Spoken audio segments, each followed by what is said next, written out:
Praise the lord.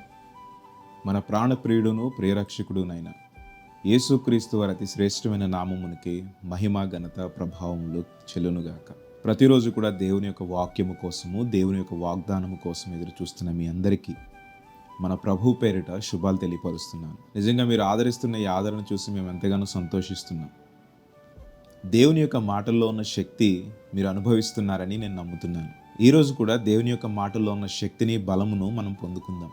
చూడండి, సాధారణంగా మనం ఏ పని అయితే చేయడానికి ఇష్టపడతామో ఆ పని చేయడం కోసం పరితపిస్తూ ఉంటాం. మనిషి దేవునికి ఇష్టమైన కార్యం చేయడం కన్నా తన సొంత కార్యాలు కానీ సొంత పనులు చేయడానికి ఎక్కువ ఆసక్తి కనబరుస్తూ ఉంటాడు. ఇది అనేక మందిలో కనిపించే సహజ లక్షణం. దేవుణ్ణి అడుగుతారు కానీ దేవుడు చేసే లోపే సొంత నిర్ణయాలు చేసి దేవుడు అనుగ్రహించే ఆ యొక్క ఆశీర్వాదాన్ని, దేవుడు చూపించే ఆ మహిమను పొందుకోలేకపోతూ ఉంటారు. మనం ఎప్పుడైతే క్రీస్తుని మన హృదయంలోనికి ఆహ్వానిస్తామో ఆ రోజు నుండి మన యొక్క జీవితం, మన యొక్క శరీరం దేవుని ఆధీనంలో ఉంటుంది. ఎప్పుడూ కూడా మన సొంత నిర్ణయాలకు మనం ఛాన్స్ ఇవ్వకూడదు. మన పాత జీవితాన్ని అంతా కూడా సమాధి చేసేయాలి. చూడండి, అపోస్తలుడైన పౌలు గలతీయులకు రాస్తూ 2వ అధ్యాయం 20వ వచనంలో ఈ విధంగా అంటాడు, నేను క్రీస్తుతో కూడా సిలువ వేయబడి ఉన్నాను. ఇక నువ్వు జీవించువాడను నేను కాదు, క్రీస్తే నా యందు జీవించుచున్నాడు అని. పౌలు సౌలుగా ఉన్నప్పుడు, అంటే తన పాత జీవితాన్ని మనం చూసుకుంటే, అప్పుడు ఆదిమ సంఘ కాలంలో సంఘాలను విడగొట్టడం, సంఘాలను నాశనం చేయడం, శిష్యులను తరిమి బంధించి చంపడం, క్రైస్తవులంటే ఎక్కడ కనబడితే అక్కడ నాశనం చేయాలని సౌలు అత్యుత్సాహంగా ఉండేవాడు. క్రైస్తవులు కనబడితే చాలు వారిని బంధించి వారిని చంపే వరకు కూడా నిద్రపోయేవాడు కాదు. కానీ యేసుక్రీస్తు ప్రభువారు ఎప్పుడైతే సౌలును దర్శించాడో అతను పౌలుగా మార్చబడ్డాడు. అప్పుడే ఈ మాట అంటున్నాడు, నేను క్రీస్తునందు సిలువ వేయబడ్డాను, ఇక నువ్వు జీవించువాడును నేను కాను అని. ఎప్పుడైతే ప్రభు దర్శించి సౌలును పౌలుగా మార్చాడో పౌలు జీవితంలో పాత జీవితం అంతరించిపోయింది, సమాధి చేయబడింది.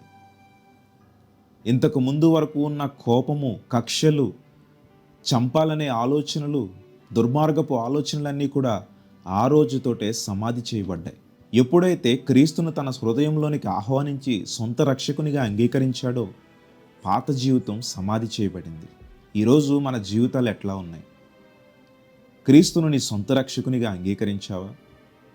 ఒకవేళ నీవు క్రీస్తును సొంత రక్షకునిగా అంగీకరించి ఇంకా పాత జీవితాన్నే జీవిస్తున్నావా?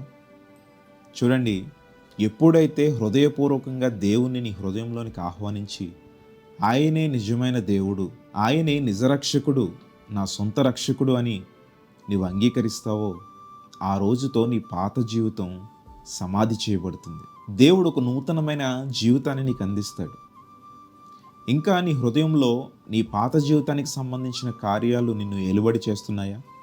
అయితే నీవు నీ హృదయపూర్వకంగా దేవుణ్ణి అంగీకరించలేదు. ఆనాడు సౌలుగా ఉన్నప్పుడు పౌలు కూడా ఎన్నో దుర్మార్గపు కార్యాలు చేసేవాడు, ఎన్నో నీచమైన కార్యాలు చేసేవాడు. కానీ ఎప్పుడైతే పౌలుగా మారాడో క్రీస్తు సువార్తికుడిగా అతను ఎంచబడ్డాడు. అనేక మందికి సువార్తను అందించేవాడిగా తను తయారు చేయబడ్డాడు. ఈరోజు మన పాత జీవితాన్ని ఈరోజే సమాధి చేద్దాం, క్రీస్తును సొంత రక్షకునిగా మనం అంగీకరిద్దాం. గమనించు మిత్రమా, ఎప్పుడైతే మనము క్రీస్తును సొంత రక్షకునిగా అంగీకరించామో ఆ రోజే మనము క్రీస్తుతో పాటు సిలువ వేయబడిన వారు. మన పాత రోత జీవితాలు సమాధి చేయబడినదేను. మనలో పాపపు సంబంధమైన కోరికలు, ఇష్టాలు మరి ఉండడానికి వీలు లేదు. ఏదైతే దేవుని నుండి నిన్ను దూరంగా చేస్తుందో, ఏదైతే నిన్ను పాపములో పడవేస్తుందో, నీ హృదయంలో ఉన్న ప్రతిదీ ఆ రోజే క్రీస్తుతో సిలువ వేయబడాలి. ప్రభువా, నా ఇష్టం కాదు, నీ ఇష్టమే, నీ చిత్తము ప్రకారమే జరగాలి అని మనము మన జీవితాన్ని, మన హృదయాన్ని క్రీస్తుకు అప్పగించాలి. భూమి మీదనున్న మన అవయవములను అనగా జారత్వమును, అపవిత్రతను, కామాతురతను, దురాశను, విగ్రహారాధనను, ధనాపేక్షను చంపివేయుడి అని కొలస్సీయులకు 3వ అధ్యాయం 5వ వచనంలో మనం చూస్తాం. ఈ జారత్వము కావచ్చు, ధనాపేక్ష కావచ్చు, దురాశ కావచ్చు, కామాతురత కావచ్చు మన జీవితాలలో ఉండడానికి వీలు లేదండి. ఇవి ఎప్పుడైతే మనం విడిచిపెడతామో, ఇవి ఎప్పుడైతే మన హృదయముల నుండి తీసి క్రీస్తును మన హృదయంలోనికి ఆహ్వానిస్తామో మన జీవితాలు మార్చబడతాయి.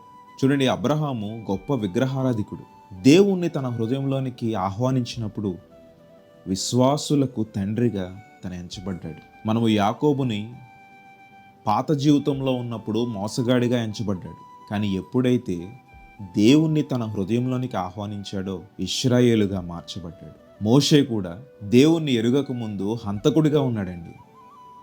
కానీ ఎప్పుడైతే దేవుని యొక్క మాటకు విధేయత చూపించాడో, దేవుడు చెప్పిన దాని ప్రకారం తను చేశాడో, దేవుణ్ణి తన హృదయంలోనికి ఎప్పుడైతే ఆహ్వానించి హృదయపూర్వకంగా దేవునికి తన జీవితాన్ని సమర్పించుకున్నాడో, దేవుడు ఒక గొప్ప నాయకుడిగా మోషేని తయారు చేశాడు. ఇంకా చూసుకుంటూ పోతే అనేక మంది భక్తులు దేవుణ్ణి తమ హృదయంలోనికి ఆహ్వానించిన తర్వాత వారిని అనేక విధములుగా ఆశీర్వదించాడండి దేవుడు. మరి ఈరోజు మనం ఎందుకు దేవుని ఆశీర్వాదాలు పొందుకోలేకపోతున్నామంటే, దేవుడు మన హృదయంలోనికి రావాలని ఎంతో ఆశ కలిగి ఉన్నాడు. ఈ లోక సంబంధమైన పాపముల చుట్టూ తిరుగుతూ దేవుణ్ణి దూరం పెడుతున్నామండి. మనము ఈరోజే క్రీస్తుని మన హృదయంలోనికి ఆహ్వానించాలి. మరి అనేకమైన చోట్ల క్రిస్మస్ సంబరాలు జరుగుతూ ఉన్నాయి. ప్రభు ఎందుకు మన కోసం పుట్టాడు? ఎందుకు ఆయన నరావతారిగా ఈ భూమి మీద జన్మించాడనే నిజాన్ని నీవు తెలుసుకోగలిగితే, ఆ సత్యాన్ని నువ్వు ఎరిగితే క్రీస్తుని నీ సొంత రక్షకునిగా అంగీకరిస్తావు. ఈరోజే ప్రభు పాదాలను పట్టుకో. ఆయన కరుణించే దేవుడండి. నీవు హృదయపూర్వకంగా మొరపెడితే, నీవు హృదయపూర్వకంగా నీ పాపములను ఒప్పుకుంటే ఆయన క్షమించి సమాధానం ఇచ్చే దేవుడు. కాబట్టి దేవుని సన్నిధిలో ఇప్పుడే ప్రభు పాదాలను పట్టుకొని మన జీవితాలను దేవుని చేతిలో పెడదాం. అట్టి కృప దేవుడు మనకి దయచేయునుగాక. ఆమేన్.